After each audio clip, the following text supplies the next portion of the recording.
Hello again, it's Joey John Maguire. Still recovering, still convalescing. 3 weeks on from my open heart surgery, quadruple heart bypass. I think I've mentioned it over the last 3 weeks. Anyway, I'm doing very well. Still in a lot of pain right here, and still having to take painkillers. But it keeps a smile on my face, eh? In fact, I just about need some more now. Difficulty talking because I had to lose teeth to have the operation.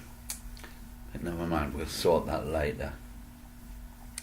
I'd like to say a big thank you to a very dear old friend of mine, an artist called George Sherlock, who I've known for many years, and I got in touch with him just before I went in for my operation.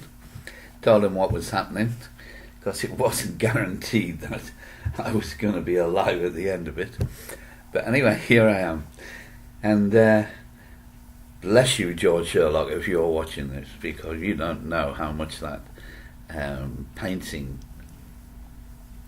behind me means to me, and the very fact that you sent it is just absolutely incredible. And I promise I shall never sell that painting. It's about Twin Towers. It's called Manhattan, and George very kindly did that as a front cover for me many years ago. It's got 2004 on the picture I noted. I thought he'd done it earlier than that, but there you go. He knows best, and the moment I'm recovered, George, if you're listening to this, I believe you're going in your yacht to, I can't remember where you said, West Indies, I think, and then you're off to Indonesia. So, and I think you said you're on your travels to the West Indies. I think you said the West Indies, but I have been through an awful lot, George. And I definitely know you're going with friends to Indonesia, but I think you said you were going in August. So I don't know if I'm going to manage to send my thank you before then. But don't worry, it'll be in the post, and don't die on me, because I know you're knocking on.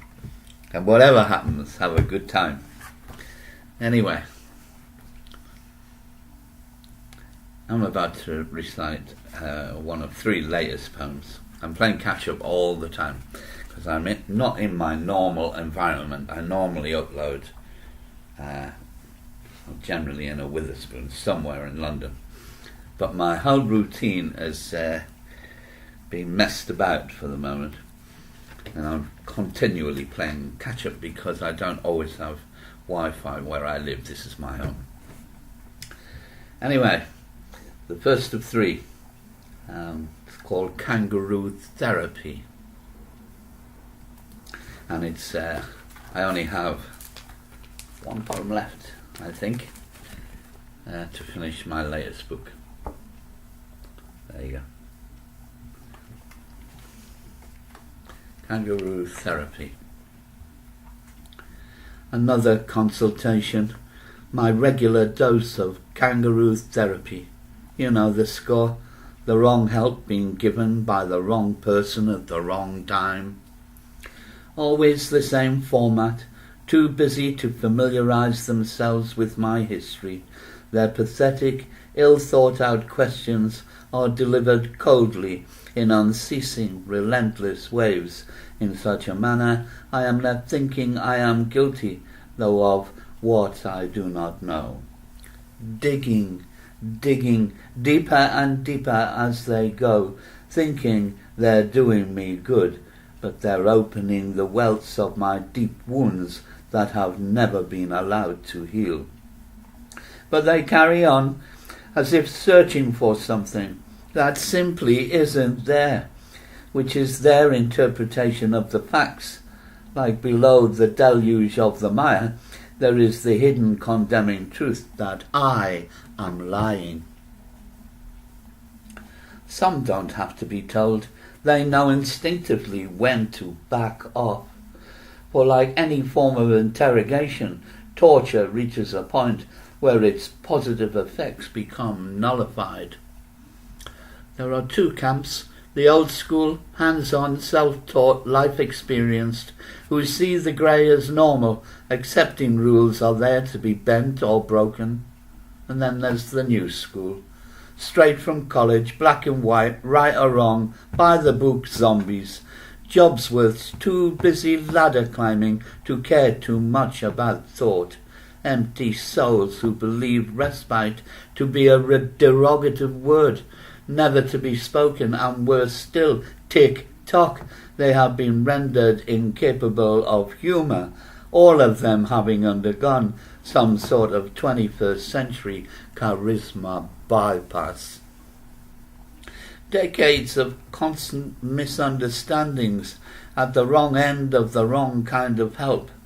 Ignorance and state abuse. I cringe every time my calendar pops up with a new consultant, because almost with certainty I know what's coming as we slip swiftly into conflict when I am asked to relate the details of my complex past, whilst being told from the offset that our time is limited and it is essential we press on. Always the tensions are felt as my integrity is challenged. So in response, my blood pressure rises, and I swear on all that makes me human that each and every time I am left to feel that I have been mentally raped, as they systematically attempt to relieve me of my soul. I cry foul, but we're playing by their rules, and no one is listening. I attempt to remind them that I am an innocent victim, but their hearts are cold, and when I ask for respect, I am treated to a blank stare. Can't do the blank stare.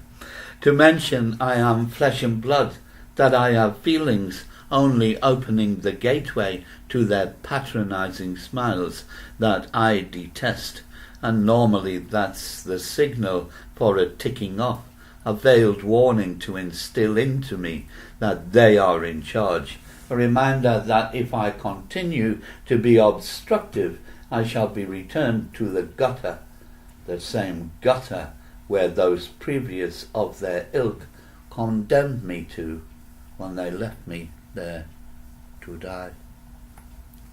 Joey John Maguire, true story. In recovery, convalescing well. My friend George and Joyce and Ellie. Joey John Maguire. I'll be in touch.